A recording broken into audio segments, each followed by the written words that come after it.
Hi friends, आपका YouTube channel unique maths classes में बहुत बहुत स्वागत है दोस्तों। आज हम लोग क्लास 12 का जो होता चैप्टर नंबर 9 डिफरेंशिएशन इक्वेशन उसके बारे में हम लोग जानेंगे। उनमें से हम लोग पहले ये समझेंगे कि डिफरेंशियल इक्वेशन होता क्या है। What is differential equation? आखिर डिफरेंशियल इक्वेशन होता क्या है, वो क्या होता है, कैसे दिखता है। अवकल समीकरण उसका हिंदी क्या होता है? अवकल समीकरण होता है, जिसमें से दोस्तों हम लोग फुल क्वेश्चन जो लाएंगे आपके बिहार बोर्ड के रिलेटेड क्वेश्चन रहेगा, जो कि आपके 2024 में पूछा जाएगा। किस टाइप का पूछा जाता है वो सारा चीज हम इसमें बात करेंगे। इस चैप्टर के रिलेटेड क्या क्या पूछा जाता है दोस्तों, तो आप लोग बने रहिए। और जरूर दोस्तों आप लोगों के लिए बहुत इंपॉर्टेंट क्वेश्चन लेकर आए हैं, जिसमें से आपके सामने है। पहले हम लोग जानेंगे कि डिफरेंशियल इक्वेशन होता क्या है, उसका रूप कैसा आता है, वो दिखता कैसा है। तो दोस्तों आप लोग बने रहिए और ना इस वीडियो को आप आगे बढ़ाइए, सिर्फ आप एक लगातार बैठ के देखिए, कॉपी कलम के साथ देखिए, जिसमें से आपको आसान तरीके से आपको बताया जाएगा। तो दोस्तों चलते हैं बिना समय गंवाए। आपका चैप्टर है अवकल समीकरण, डिफरेंशियल इक्वेशन। तो हम लोग डिफरेंशियल इक्वेशन किसे कहते हैं? अवकल समीकरण। व्हाट इज अवकल समीकरण? देखो क्या है, एक समीकरण जिसमें आश्रित चर और स्वतंत्र चर शामिल होते हैं। आपके पास सबसे पहले कुछ पर महसूस होना चाहिए कि अवकलन क्या होता है। अवकलन क्या होता है? किसी भी वस्तु या किसी भी चर में जो परिवर्तन होता है उसे हम लोग क्या कहते हैं? अवकल कहते हैं। दोस्तों अगर अवकलन के बारे में आप जानते हैं तो आप इसे आसान तरीका से समझ सकते हैं। अगर नहीं भी जानते हैं तब फिर भी आप समझ सकते हैं, बस आप लोग बने रहिए। तो दोस्तों अवकलन क्या होता है? किसी भी वस्तु, किसी भी फंक्शन, किसी भी चर में कुछ न कुछ परिवर्तन हुआ, किसी के रेस्पेक्टेड में, किसी के चर, किसी के सापेक्ष में अगर कुछ न कुछ उसमें परिवर्तन हो रहा है तो हम लोग समझेंगे कि ये क्या है? अवकलन है। सपोज दैट जैसे आपसे क्वेश्चन पूछा जाए दोस्तों कि x का, ठीक है, x का अवकलन y के सापेक्ष क्या होगा? y के सापेक्ष क्या होगा दोस्तों?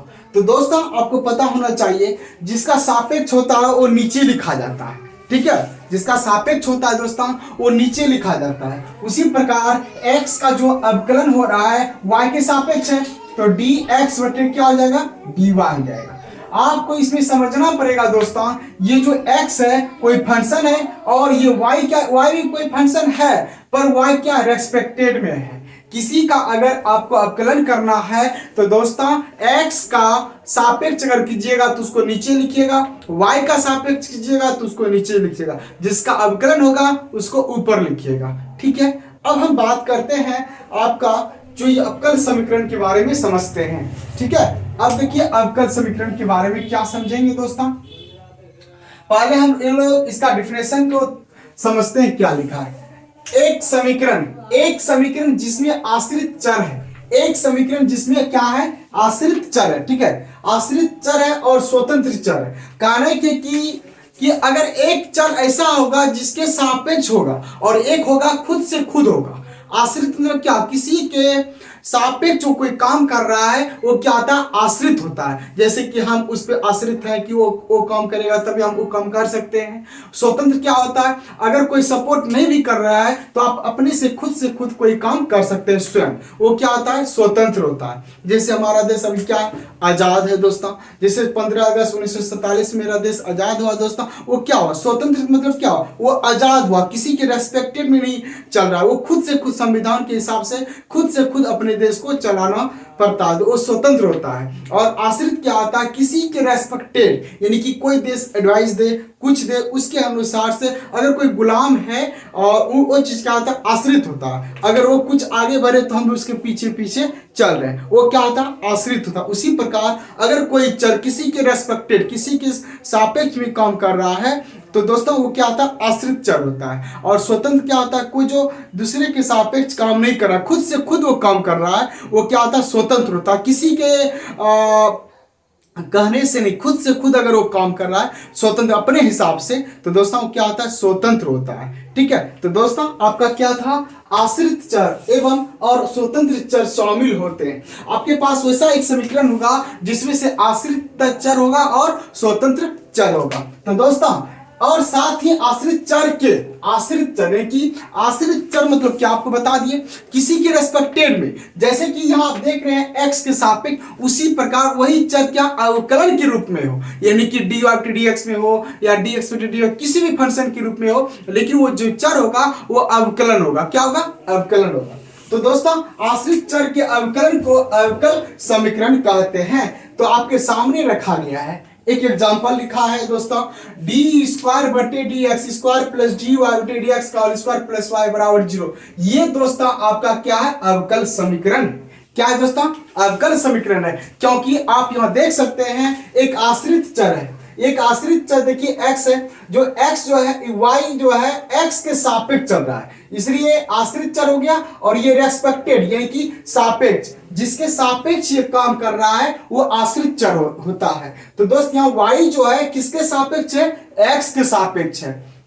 उसी प्रकार ये हम समझेंगे x जो है आश्रित चर है, स्वतंत्र कौन है, y है। तो दोस्तों y क्या है आपका, आश्रित चर, x क्या है, स्वतंत्र, वो खुद से खुद किसी को चला रहा है, इसलिए नीचे वाला जो भी है वो आपका है आश्रित चर, और ऊपर जिसका आप अवकलन कर रहे हैं वो क्या है, स्वतंत्र चर है। तो दोस्तों आपके सामने देखिए ये लिखा है d² प्लस dy/dx का होल स्क्वायर प्लस y बराबर 0। ये दोस्तों अवकल समीकरण हुआ। दूसरा भी देखिए dy/dx बराबर x sin x है।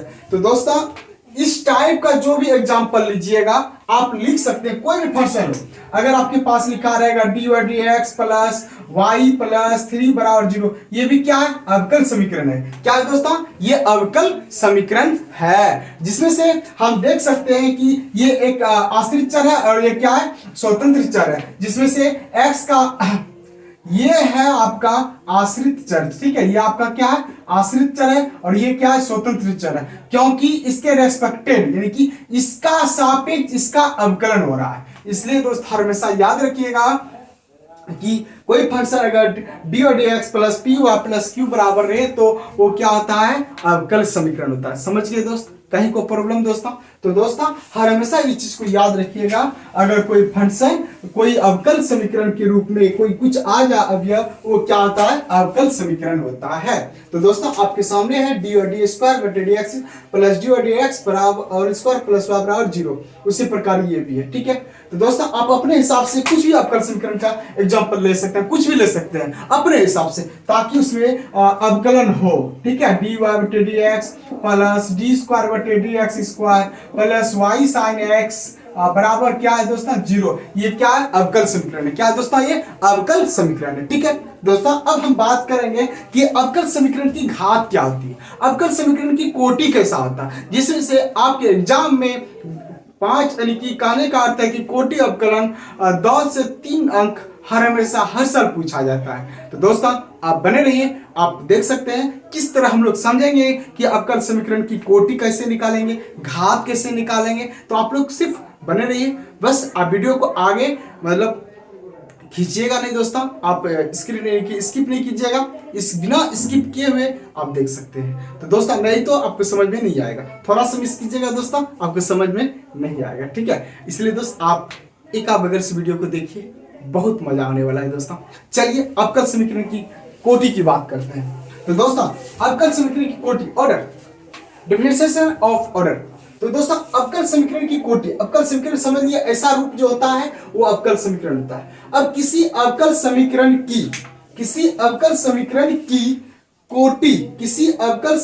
की कोटि उस समीकरण के स्थित, ठीक है, किसी अवकल समीकरण की कोटि, ठीक है, उस समीकरण में स्थित महत्तम कोटि के अवकल की कोटि है, अवकलज की कोटि है या अवकलन की कोटि कहलाते हैं, या कोटि होते हैं या कोटि कहलाते हैं,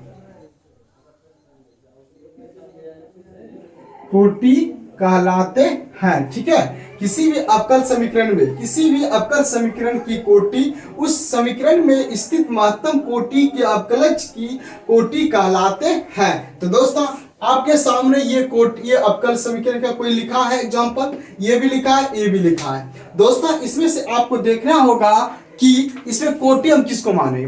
दोस्तों अवकलज जो होता है, ठीक है, डी और डी एक्स होता है, अवकलन भी डी और डी एक्स होता है। तो दोस्तों इसमें देखना आपको सबसे अधिक जो होता है वही क्या होता है, कोटि कहलाते हैं। तो दोस्तों आप यहां देख सकते हैं ये जो बीच वाला है, ये जो क्षेत्र बीच वाला है, इसमें आपको अधिक देखना है। सबसे पहले इसमें देखिए 2 है, इसमें दोस्तों 1 है, इसमें दोस्तों कुछ नहीं है। तो सबसे महत्तम यहाँ क्या लिखा है दोस्तों, महत्तम। महत्तम मतलब क्या होता है, अधिक होता है। महत्तम मतलब क्या होता है, अधिक। तो दोस्तों इसमें 1 है, इसमें 2 है, इसलिए दोस्तों आपका कोटि क्या हो जाएगा, 2 हो जाएगा। क्या हो जाएगा दोस्तों, कोटि आपका 2 हो जाएगा। समझ में आया। कोई भी अवकलन समीकरण ले लीजिए, ठीक है, उसमें जो होगा कोटि यानी कि जो सबसे अधिक होगा, कोटि हम लोग किसे कहते हैं, डी और वाई के बीच में जो भी रहता है चर, अंक में हो 2 3 4 5 6 7 8 9 10 कुछ भी हो सकता है, वो जो भी होगा सबसे अधिक होगा। आपके पास जो दी गई समीकरण है, जितने आपके पास है समीकरण दोस्तों, यहां से लेकर यहां तक, इसमें से डी और डी एक्स में बीच में जो सबसे अधिक होगा उसे आप लोग कोटि समझिएगा, ठीक है, कोटि कहिएगा, ठीक है। तो दोस्तों उसी प्रकार किसी अवकल समीकरण की कोटि उस समीकरण में स्थित महत्तम कोटि के अवकलज की कोटि कहलाते हैं। इसमें 1 है, इसमें 2 है, तो अधिक 2 है, इसलिए कोटि 2 हो गया। इसमें देखिए इसमें 2 है, इसमें 3 है, तो दोस्तों इसका कोटि क्या आ जाएगा, आप लोग बताइए। कोटि इसमें हो जाएगा आपका 3 हो जाएगा। क्या हो जाएगा दोस्तों, 3 हो जाएगा, क्योंकि सबसे अधिक क्या है, 3 है, इसमें 2 है, ठीक है, इसमें सबसे अधिक क्या होगा, 3 होगा। क्लियर है दोस्तों, ठीक है। अब हम बात करते हैं दोस्तों अवकल समीकरण की घात। समझ में आ गया। कोई भी अधिकतम यानी कि अधिक जो भी होगा मान, वही क्या होगा, अवकल समीकरण की कोटि होगा। अब दोस्तों हम बात करेंगे अवकल समीकरण की घात। देखिए दोस्तों अवकल समीकरण की घात क्या होता है। किसी अवकल समीकरण का घात उस समीकरण में स्थित महत्तम कोटि के अवकलन का घात कहलाते हैं। अवकलन का घात कहलाते हैं। हालांकि दोस्तों ये भी ठीक है, ठीक है, हर हमेशा याद रखिए। तो दोस्तों यहां से हम लोग क्या सीख रहे हैं, अवकल समीकरण की घात क्या है। किसी अवकल समीकरण का घात उस समीकरण में स्थित महत्तम कोटि के अवकलन की घात। दोस्तों इसमें आपको देखना नहीं है अधिक और कुछ, सिर्फ आपको पता करना है कि कोटि कौन है। जो कोटि होगा उसी पे जो भी पावर होगा वो घात कहलाता है दोस्तों, ठीक है। इसमें जैसे कि अब इसमें देखिए, इसमें सबसे पहले देखिए यहाँ क्या है, 1 है, इसमें तो डी वाई डी एक्स और कोनो नहीं, एक है। तो दोस्त इस पे पावर क्या 1 है। तो दोस्त जो कोटि होगा उसी का जो भी घात होगा वही होगा अवकल की घात। क्या होगा, अवकल की समीकरण की घात होगा। इसलिए दोस्तों इसका घात जो होगा 1 होगा। कोटि भी क्या होगा, 1 होगा। इसका कोटि भी क्या होगा, 1 होगा, क्योंकि आप इसमें देखिए एक क्या अवकल समीकरण है, डी और डी एक्स एक है, तो उसमें से 1 है बीच में कोटि, और कोटि पे पावर क्या है, कुछ तो 1 है, इसलिए 1 हो गया। अब इसमें देखिए, इसमें आप देख सकते हैं आपके सामने, इसको भी बता सकते हैं दोस्तों, आपको बताएंगे, जस्ट बताएंगे। फिलहाल अभी आप लोग पहले जो एग्जांपल लिखे हैं उसके बारे में समझते हैं। दोस्तों क्या, किसी अवकल समीकरण का घात उस समीकरण में स्थित महत्तम कोटि, महत्तम यानी कि स्थित महत्तम कोटि, जो आपके पास कोटि रहेगा, जो कोटि महत्तम होगा यानी कि सबसे अधिक, उसी पे जो भी घात होगा पावर, उन्हीं को हम लोग अवकल समीकरण की घात बोलेंगे, ठीक है। जैसे आपके सामने है दोस्तों, डी स्क्वायर बटे D X square power 4 minus 3 D D x power 5 plus sine x बराबर 4 है। तो दोस्तों आप समझ सकते हैं इसमें सबसे अधिक कोटि कौन है, 2 है। यहां क्योंकि 1 है, यहां क्या है, 1 है। आप यहां देख सकते हैं कि यहां 1 है, यहां क्या दोस्तों 1 है, और यहां क्या है 2 है। दोस्तों यहां 1 है, यहां 2 है, तो कोटि हो गया, तो क्योंकि अधिक, यहां आप लोगों को बताए हैं कोटि जो होगा वो महत्तम होगा, सबसे अधिक वाला हो गया। तो दोस्त इसी पे जो भी पावर होगा वही कहलाएगा अवकल समीकरण की घात। क्या कहलाएगा दोस्तों, अवकल समीकरण की घात। तो घात हो जाएगा 4। अब आपके मन में आएगा सर ये 5 तो नहीं, ये 5 है आपका कोटि वाला नहीं है, ये कोई छोटी वाला है, इससे छोटा 1 है ना, इसके पावर वाला को नहीं देखना है, जो अधिक होगा उसी के पावर वाले को देखना है। अधिक आपका 2 है, 2 के ऊपर वाला में चाहे इसके सामने वो कम क्यों न हो या अधिक क्यों न हो, आपको वही देखना है जो कोटि होगा। कोटि के अलावा किसी को नहीं देखना है। जो आपका अवकल समीकरण की कोटि होगा उसी का घात को आपको देखना है। ठीक है, तो दोस्तों आपका कोटि 2 था, 2 का घात 4 है, तो यही हो गया। अब यहाँ आप लिख सकते हैं, कोटि भी लिख सकते हैं आप। इसमें कोटि क्या है आपका 2 होगा। उसी प्रकार हम लोग बहुत सारा एग्जाम्पल ले सकते हैं। ठीक है, चलिए एग्जाम्पल लेते हैं, कुछ अच्छा सा एग्जाम्पल लेते हैं। जैसे कि हम बात करेंगे दोस्तों, ठीक है, डी क्यूब बटे डी एक्स स्क्वायर प्लस, इसमें हम लिख देंगे 2 प्लस डी वाई बटे डी एक्स प्लस साइन में लिख देंगे यहाँ डी वाई बटे डी एक्स बराबर क्या होगा 0 होगा। अब आपको यहां देखना पड़ेगा दोस्तों कि कोटि क्या होगा, घात क्या होगा। अब इसमें आप समझिए, इसमें आप सबसे पहले देखिए, अधिक देखिए 3 है और कोटि पावर घात 2 हो गया, लेकिन आप यहां देखिए साइन आ गया। याद रखिएगा, त्रिकोणमिति के निष्पत्ति में अगर त्रिकोणमिति के निष्पत्ति में कोण के स्थान पे कोई अवकल समीकरण आ जाए तो उसमें से घात क्या होगा, अपरिभाषित होगा। घात क्या होगा दोस्तों, अपरिभाषित। ये चीज हमेशा याद रखिएगा कि लिखिएगा, हम लिख देते हैं आपके सामने बोर्ड पे कि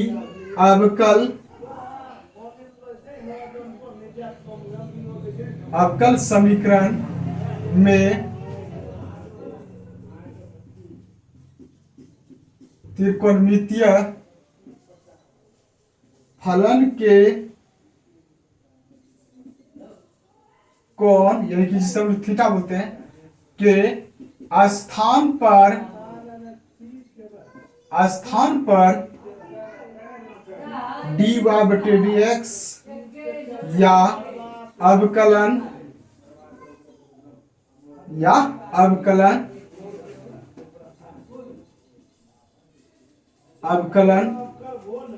आ जाए तो घात अपरिभाषित होगा। ठीक है, तो ये चीज हमेशा याद रखिएगा। अवकल समीकरण में त्रिकोणमितीय फलन के कोण यानी कि थीटा के स्थान पर अगर डी वाई बटे डी एक्स आ गया, ठीक है, डी वाई बटे डी एक्स या अवकलन या जाए तो घात क्या होगा, अपरिभाषित होगा, जिसे हम वर्णन नहीं कर सकते हैं। इसलिए सिर्फ इसका क्या लिख सकते हैं, कोटि लिख सकते हैं। इसका कोटि क्या होगा दोस्तों, कोटि आपका 3 हो जाएगा और घात क्या होगा, अपरिभाषित हो जाएगा।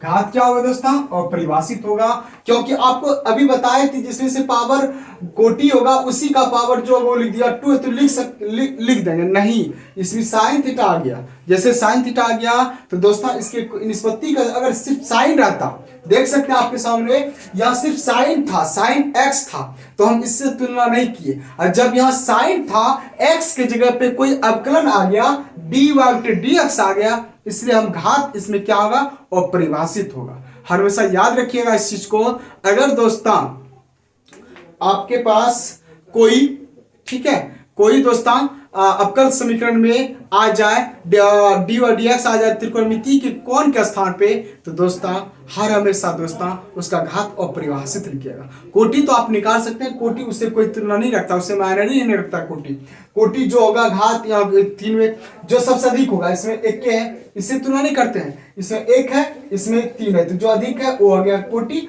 और जो कोटि हो गया घात। क्यों है वो अपरिभाषित, क्योंकि त्रिकोणमिति का निष्पत्ति है। तो दोस्तों इसलिए स्वतंत्र है।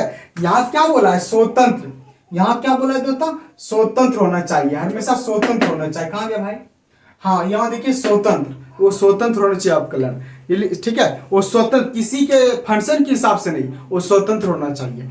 ठीक है, तो दोस्तों आपका ये कोटि हो गया, घात हो गया। तो दोस्तों आप लोगों को कैसा लगा ये वीडियो, अवश्य हमारे हिसाब से आप लोगों को बहुत बहुत बेटर लगा होगा। अगर अच्छा लगा होगा तो जरूर दोस्तों इस वीडियो को ज़्यादा से ज़्यादा शेयर कीजिएगा, और एक बार आप लोग पूरा स्क्रीन का आप एक स्क्रीनशॉट ले लीजिए, जो कि आपके एग्जाम के लिए काफ़ी इंपॉर्टेंट है, हद से ज़्यादा इंपॉर्टेंट है, जिसमें से आपको एग्जाम में 2 या 3 अंक हर साल पूछा जाता है, ऑर्डर और कॉपी कोटी। इसके हिसाब से हम लोग कुछ अभी ऑब्जेक्टिव तैयार करेंगे जिसमें से 10 ऑब्जेक्टिव होगा। तो हम लोग उसके एग्जाम्पल सेम इसी के हिसाब से हम लोग उसे क्या करेंगे दोस्तों, आगे की ओर बढ़ेंगे। तो दोस्तों आप लोग बने रहिएगा। तो हम ऑब्जेक्टिव की बात करते हैं सेम इसी के हिसाब से, कहीं आपको कोई दिक्कत नहीं होगा। ठीक है दोस्तों, चलते हैं ऑब्जेक्टिव की तरफ।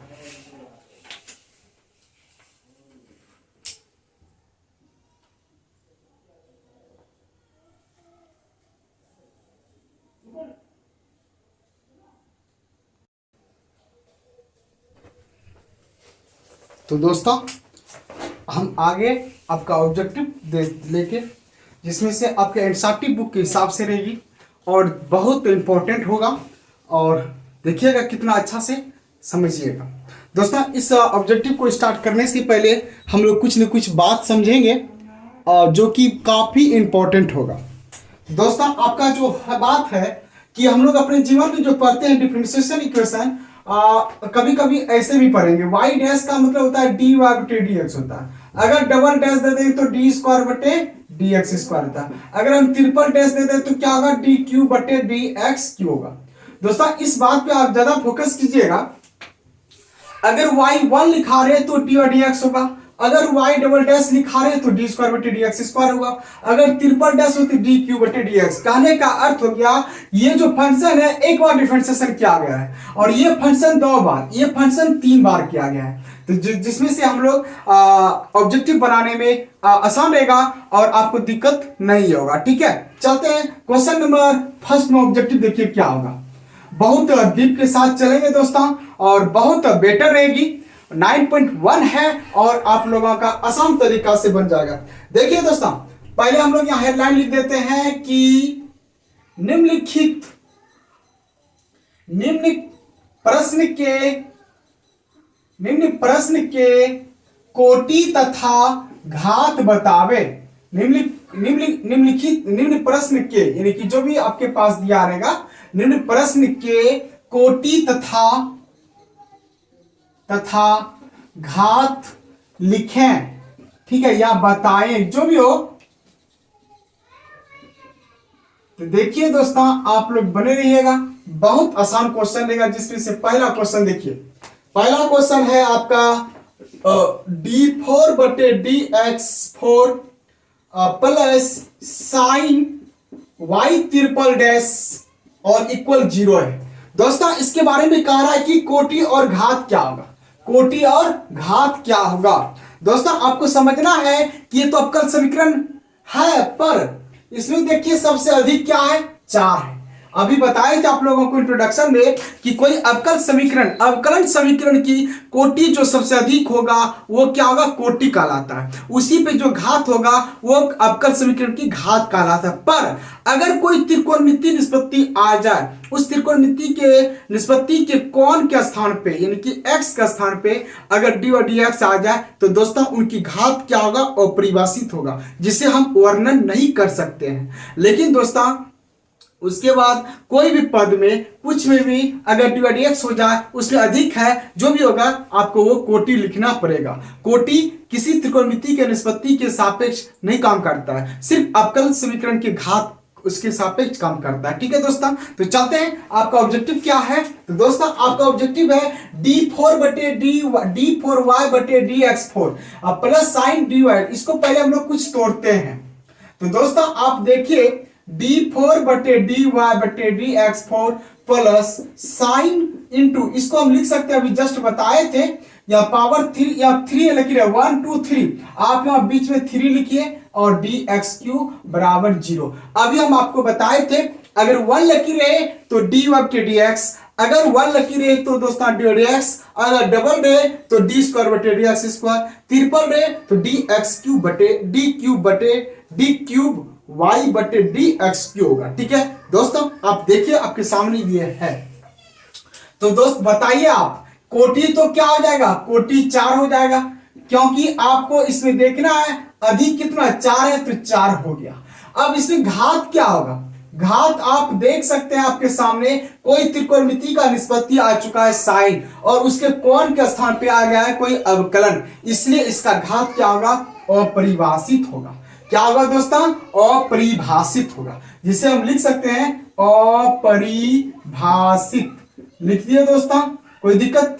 तो दोस्तों आपको समझ में आ गया होगा कि दोस्तों अगर कोई त्रिकोणमिति के निष्पत्ति का स्थान पे अवकलन आ जाए तो वो क्या होगा, अपरिभाषित होगा। ठीक है दोस्तों, अब हम लोग चलते हैं क्वेश्चन नंबर 2 की तरफ। देखिए कितना सुंदर क्वेश्चन लाए हैं। तो दोस्तों ds बटे dt का 4 + 3s d स्क्वायर बटे ds डी स्क्वायर बटे डी स्क्वायर एस बटे डी टी स्क्वायर बराबर 0। तो दोस्तों आप बताइए इसमें क्या होगा, कोटि क्या होगा, घात। तो दोस्तों आप इसमें देखिए कोटि पहले पता कीजिए कोटि। इसमें तो पावर 1 है, कोटि क्या है, इसमें 1 है, इसमें 2 है, तो कोटि यहाँ 1 है, यहाँ 2 है, सबसे अधिक क्या है, 2 है। तो दोस्तों इसका कोटि क्या हो जाएगा, 2 हो जाएगा, क्योंकि यहाँ अधिक है, 2 अधिक है ना, कम वाले से कोई मतलब नहीं रखते हैं कोटि में। अब घात क्या होगा दोस्तों, घात इसी में देख लीजिए, यहाँ पावर क्या है, 4 है, और यहाँ पावर क्या है ना, कुछ तो 1 है, इसलिए दोस्तों इसकी घात कितना हो गया, 1 हो गया, कोटि कितना, 2 हो गया। अब आपके दिमाग में आता होगा सर यहाँ तो आपका अधिक 4 है, यहाँ 1 है, तो आप क्यों लिए? हम आप क्या बता रहे हैं बार बार कि कोई भी कोटि का ही जो वह अधिकतम घात होगा, उसी का जो भी पावर हो वही होता है अवकल समीकरण की घात। तो दोस्तों इसमें कोटि 2 है ना, इसमें 1 है, इसमें 2, तो अधिक 2 हुआ, इसलिए कोटि 2 हो गया। इसी के अवकल पे जो भी अवकलन पे पावर होगा वही क्या होगा, घात होगा। क्लियर है? अब क्वेश्चन नंबर 3 की ओर आते हैं। देखिए क्वेश्चन नंबर 3 कितना अच्छा है, आराम से देखिएगा दोस्तों, आप लोगों को कहीं कोई दिक्कत नहीं होगा। हाँ तो क्वेश्चन नंबर 3 देखिए दोस्तों कितना अच्छा है। क्वेश्चन नंबर 3 चलिए यहीं लिखते हैं। क्वेश्चन नंबर 3 है आपका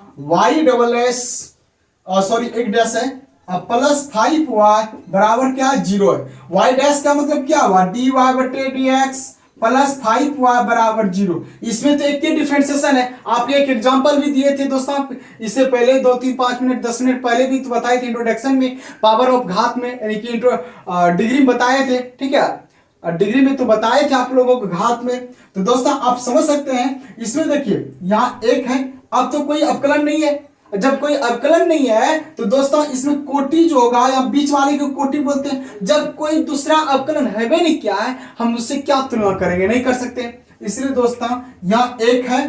तो दोस्तों इसमें से कोटि जो होगा, कोटि होगा आपका 1, और घात भी क्या होगा, 1 होगा, यहाँ ना कुछ तो क्या 1 है ना, दूसरा तो डिफरेंशिएशन नहीं है, सिर्फ 5y है, कोई कांस्टेंट है, कोई चर है, इसलिए मेरे भाई आप समझ सकते हैं जब घात 1 है उसी का पावर नहीं कुछ तो 1 है, तो 1 होगा आंसर। ठीक है, चलिए दोस्तों क्वेश्चन नंबर 4 की तरफ।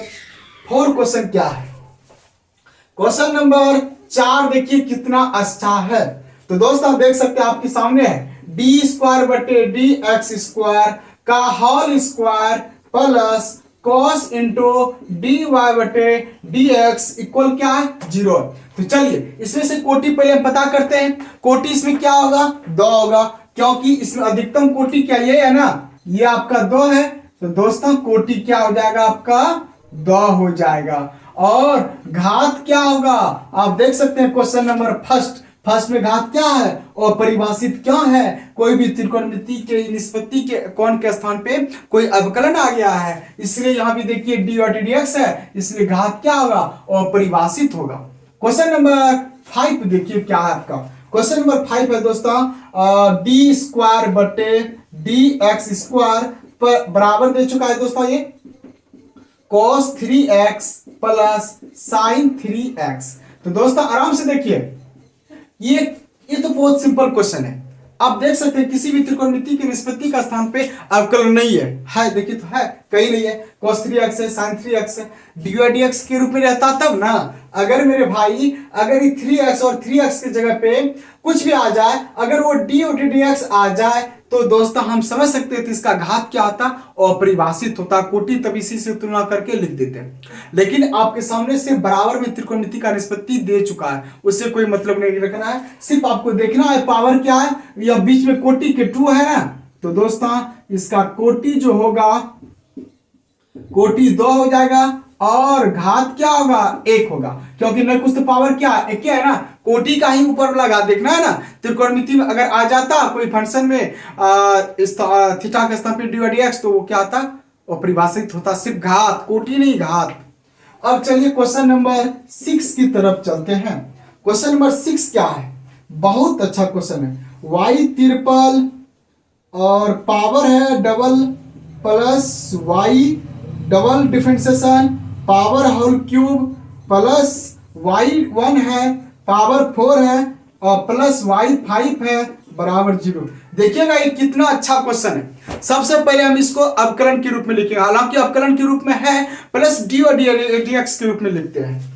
चलिए पावर 3 है, यहाँ देखिए 1 2 3, पावर तो 2 है लेकिन इसका डिफरेंशिएशन जो है कितने बार किया गया है, 3 बार किया है। इसको लिख सकते हैं पहले डी क्यूब बटे डी एक्स क्यूब का होल स्क्वायर, ठीक है, प्लस डबल है दोस्तों, लिखिए डी स्क्वायर ना होगा, डबल है, प्लस डी स्क्वायर बटे डी एक्स स्क्वायर पावर 3 है, प्लस y1 है दोस्तों, डी वाई बटे डी एक्स होगा, पावर क्या होगा 4 होगा, प्लस y5 बराबर 0।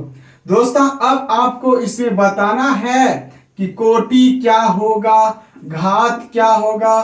तो सबसे पहले पता करना है आपको कोटि हम किसको बोलते हैं, कोई भी अवकलन की कोटि जो अधिकतम मान होगी वही क्या होगा, अवकलन की कोटि का अवकल की कोटि होगा, अवकल समीकरण की कोटि। तो दोस्तों आप यहां सबसे पहले देखिए, यहां 1 है और यहां 2 है, यहां 3 है, तो सबसे अधिक क्या है आपका 3 है, तो कोटि क्या हो गया 3 हो गया। इसी के पावर क्या है 2 है, तो दोस्तों आपका घात भी 2 हो गया। यहां 3 है या 4 है, नहीं लिए, क्यों, क्योंकि महत्तम कोटि का अवकलन नहीं है, जो अधिकतम होगा उसी का लिखना, चाहे इससे कम हो बेसी हो उससे कोई इफेक्ट नहीं पड़ता है, सिर्फ आपको देखना है जो कोटि होगी अवकलन की जो अवकल की कोटि होगी उसी पर जो भी घात होगा वो लिखना है आपको, अधिक हो कम उससे आपको मैटर नहीं रखता है, सिर्फ आपको देखना है जो घात होगा, घात कोटि होगा, जो भी अधिकतम कोटि होगी उसी पर जो भी पावर होगा वही घात कहलाएगा। तो दोस्तों कोटि हो गया 3, घात हो गया 2, क्लियर है। अब हम क्वेश्चन नंबर 6 की ओर चलते हैं। 6 तो हो गया, क्वेश्चन नंबर देखिएगा 7th, बहुत अच्छा क्वेश्चन है 7th। दोस्तों आप लोग सिर्फ बने रहिएगा, स्क्रीनशॉट कर लीजिए अगर कहीं भी दिक्कत हो, और आप लोगों को दिक्कत नहीं होना चाहिए, बस जहां भी दिक्कत हो आप लोग कमेंट बॉक्स में जरूर बोलिएगा दोस्तों, जिसमें से आपको दिक्कत नहीं होगा, ठीक है दोस्तों। चलिए दोस्तों क्वेश्चन नंबर, ये थोड़ा सा घात हम सही कर देते हैं, घात लिखाएगा भाग्य तो होगा लगता है, तो चलिए क्वेश्चन नंबर 7th देखिए कितना अच्छा है, 6 क्लियर है, 7th देखिए। ऑब्जेक्टिव के साथ साथ आप लोगों को हम सब्जेक्टिव भी समझा रहे हैं, जो कि आप लोगों को दिक्कत नहीं होगा, ठीक है।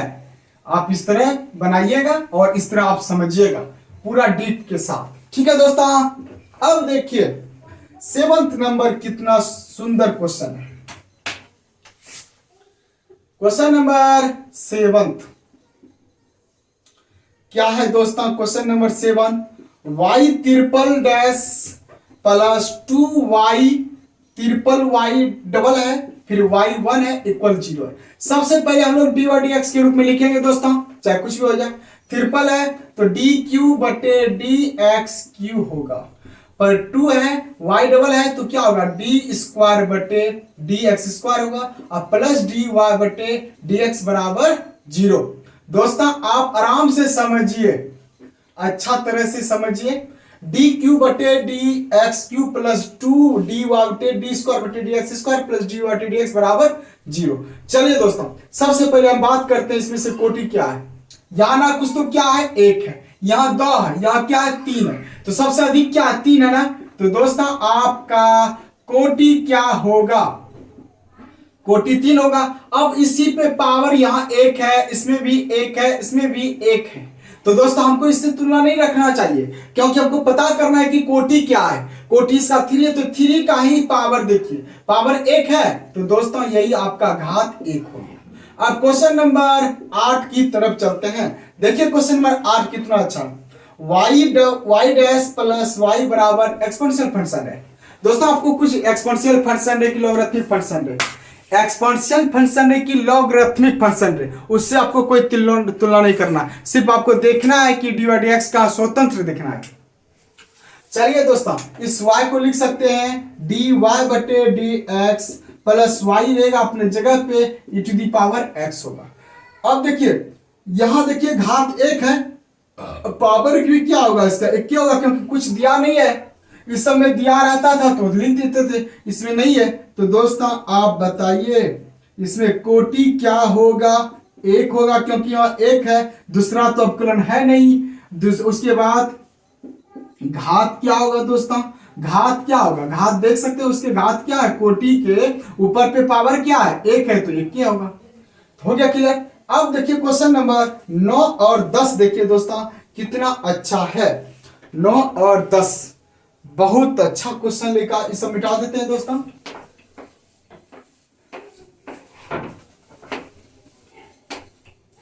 समझिए बार बार हम आप लोगों को बता रहे हैं, आप इस वीडियो को ज्यादा से ज्यादा शेयर कीजिएगा दोस्तों, और अच्छा लगे तो अपने ग्रुप में जरूर शेयर कीजिएगा दोस्त। जो भी दोस्तों वीडियो देख रहे हैं वो अपने दोस्त यार को जरूर शेयर कीजिए, जिसमें से अगली बार बिहार बोर्ड में यही से क्वेश्चन आएगा और हर साल आता है, और गारंटी के साथ दोस्तों आप लोग बेटर रूप से बना सकते हैं। चलिए दोस्तों क्वेश्चन नंबर 9 की तरफ चलते हैं। y double dash plus y1 dash का होल स्क्वायर प्लस 2y बराबर 0 है। चलिए इसको पहले हम लोग डी dx के रूप में लिखते हैं दोस्तों। चलिए y डबल डैश है तो डी स्क्वायर बटे D X square, y dash है डी वाई बटे डी एक्स का होल स्क्वायर प्लस 2y बराबर 0 है। दोस्तों आप यहां देख सकते हैं आराम से, पावर कितना है 2 है, कितना पावर दोस्तों 2, सॉरी दोस्त पावर तो यहाँ 2 है इसका, लेकिन कोटि इसमें देखिए, पहले कोटि देखना है। चलिए कोटि देखते हैं, तो दोस्तों कोटि इसमें देखिए 2 है, इसमें 1 है, और इसमें ये तो अवकलन समीकरण नहीं है, ये तो दोस्त ऐसे है, तो दोस्त यहाँ 1 है यहाँ 2, तो अधिक क्या है 2 है ना, कोटि आपका क्या हो जाएगा 2 हो जाएगा। और घात क्या होगा 2 होगा, नहीं इसका घात देखिए जिसका कोटि आप पता कर लिए हैं 1 है, तो घात भी क्या होगा 1 होगा, घात क्या होगा दोस्तों 1 होगा। हो गया क्लियर। क्वेश्चन नंबर 10 देखिए कितना बेहतरीन क्वेश्चन लेकर आए हैं दोस्तों, और बहुत इंपॉर्टेंट क्वेश्चन है। डी स्क्वायर बटे डी एक्स स्क्वायर का होल क्यूब डी वाई बटे डी एक्स का whole square plus sine into D Y बटे डी एक्स बराबर 0। इसमें बताइए आप क्या होगा। तो दोस्तों इसमें कोटि देखिए 2 है ना, इसमें 1 है, इसमें 1 है, 1 इसका तो मानना ही है 1 2, सबसे अधिक क्या है 2 है ना। तो दोस्तों जब 2 है तो कोटि कितना हो जाएगा 2 हो जाएगा, और घात क्या होगा 3 होगा, क्योंकि इसी का पावर देखिए जो होगा वही लिखिएगा। दोस्तों आज की क्लास यहीं तक, फिर हम लोग आगे की चैप्टर की बात करेंगे, लेकिन आज जो हम लोग पढ़े ये दोस्तों बहुत सुंदर क्लास था, जिसमें से अवकलन समीकरण के बारे में समझे, अवकलन की घात समझे, अवकलन नहीं अवकल, अवकल की घात, अवकल समीकरण की घात सीखे। सबसे पहले हम लोग क्या सीखे, अवकल समीकरण सीखे कैसा होता है, उसके बाद हम लोग सीखे अवकल की कोटि, अवकल समीकरण की कोटि समझे। उसके बाद हम दूसरे क्या पढ़े, अवकल की घात, अवकल समीकरण की घात पढ़े। उसके बाद सबका एग्जाम्पल भी पढ़े। उसके बाद हम लोग क्या पढ़े दोस्तों 10 ऑब्जेक्टिव पढ़े, जो कि ऑर्डर एंड डिग्री यानी कि कोटि और घात या पल समीकरण में कैसे हम पता करेंगे कि कोटि कितना है, घात कितना है, इस सब के बारे में पढ़ लिए। दोस्तों आपके एग्जाम में यहाँ से अलग जगह से कहीं से यहीं से क्वेश्चन जब भी आएगा, यहीं से क्वेश्चन पूछा जाता है आपके एग्जाम में कि कोटि कितना है, घात क्या है। तो दोस्तों आज हम लोग डिफरेंशिएशन इक्वेशन का यहीं तक, फिर हम लोग आगे की और चलेंगे नेक्स्ट वीडियो में। ठीक है दोस्तों, और आप लोगों को अगर अच्छा लगा होगा तो दोस्तों ये क्लास जरूर से जरूर शेयर कीजिएगा और अपने दोस्तों यारों को जरूर शेयर कीजिएगा दोस्तों। ठीक है दोस्त, मिलते हैं अगले वीडियो के साथ।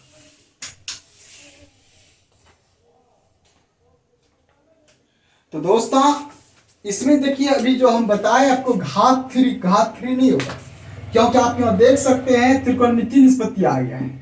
क्या आ गया है दोस्तों? त्रिकोणमितीय निष्पत्ति। इसलिए दोस्तों इसमें घात क्या होगा? अपरिभाषित होगा। आप लोगों को हम बार बार बता रहे हैं त्रिकोणमितीय की निष्पत्ति के स्थान पर अगर कौन के स्थान पे कोई डी और dx आ जाए तो उसका घात अपरिभाषित होगा। इसलिए दोस्तों आपके सामने देखिए यहाँ त्रिकोणमितीय आ गया था, इसलिए डी और dx था, इसलिए इसका घात क्या होगा? अपरिभाषित होगा। ठीक है दोस्त, चलते हैं नेक्स्ट वीडियो की तरफ।